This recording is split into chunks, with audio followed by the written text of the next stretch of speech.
ব্যাপার নিজের ব্যক্তিগত থাকাটাই ঠিক আমার মনে হয়, রাইট আমার মনে হয়। নিজের ব্যক্তিগত মানুষ বলো, নিজের ব্যক্তিগত জিনিস বলো বা কথা বলো, যা কিছুই বলো, নিজের ব্যক্তিগতগুলো ব্যক্তিগতই রাখা দরকার।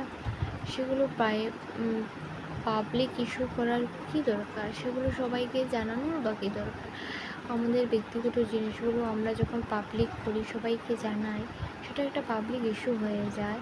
সেটা পাবলিক করে কী হবে? কার কী এসে যায়? আমার কি হচ্ছে না হচ্ছে তাতে কার কী এসে যায়?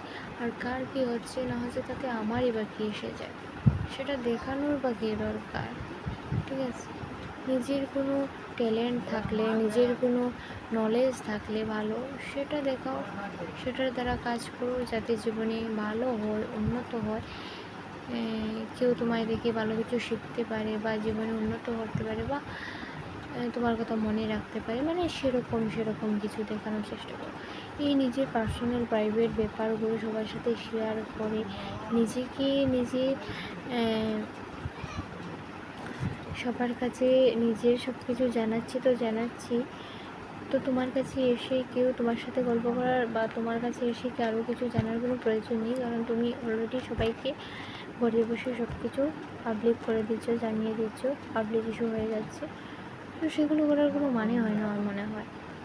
সেগুলো করার কী দরকার? কিন্তু আমরা তো মূর্খ, অমানুষ, পড়াশোনা বেকার করেছি, যে যা করছে দেখছি, তা দেখে নিজেও করার চেষ্টা করছি।